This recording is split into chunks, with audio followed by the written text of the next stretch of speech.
All right, Associate Attorney Kayce Green is in from Green Law Offices of Gary Green. She's green as well. And it's good to have you in here filling in for Dad. Nice to be here. We appreciate it. We're going to talk about IVC filters, what they are, what they're used for, and some of the current lawsuits about them. So I had to look this up too. I hadn't heard about it. So tell us what these are. So IVC stands for inferior vena cava, which is the large vein that transports blood from the lower part of the body up to the heart and the lungs. Okay. IVC filters, it's a medical device that is used, it's implanted in that vein to help keep blood clots from coming to the heart and the lungs. Okay, filters out what could be a blood clot. Yes. Okay. So it's a medical device. It's a wiry. I read somewhere where it's described like a spider wiry implant. Yeah, it looks like it's put in through a catheter, I think. Yeah, we're not doctors, obviously, No. but she is a lawyer. So what's going wrong with them? The problem with the IVC filters is that there are two main issues with them. One is that they migrate from where they're supposed to be, so they go somewhere else. Oh, okay. The second problem with them is that that spider-like wire implant breaks apart.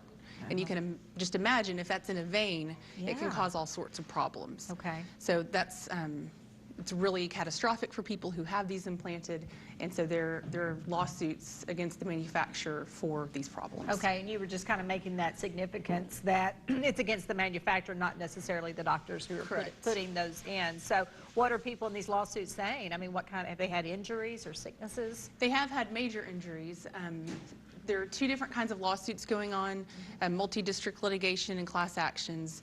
The multi-district litigation, they've recently had two different verdicts for the people who have had injuries associated with these. The problem is once they're in, it's really hard to get them taken out. Okay. And they can, when they migrate and they perforate, they can hit other organs and cause all sorts of problems. So you're saying, I mean, they're falling apart in some places. In some cases, and then, yes. you know, you can only imagine what that could do. Okay, talk a little bit more about the verdicts then and what that means for potential clients. Sure. In the multi-district litigation, those are cases filed in Indiana and Arizona right now. They've had two verdicts in excess of $1 million for the individual plaintiffs. There are also class actions going on that are one of the purposes of the class action is to try to get a fund together for people who haven't had these catastrophic injuries because they require very close monitoring with their doctors to make sure they're not moving and to make sure they're not breaking apart. Right. So if we had one of these put in, and even if, you know, it seems to be working okay, what should we do something anyway? If you have an IVC filter implanted, you need to call your doctor just to make sure it's where it's supposed to be. Right. Good monitoring of it. Yes. Is there just one manufacturer that we're talking about? Or are they all from the same There are a company? couple of different ones. Bard is the main one that there are current lawsuits against. So you might want to check with your doctor as well and find out, you know, where that device came from. Yes. Yeah. And then if people are having some kind of symptoms, you know, that this is not working right, certainly they should call their doctor. Yes.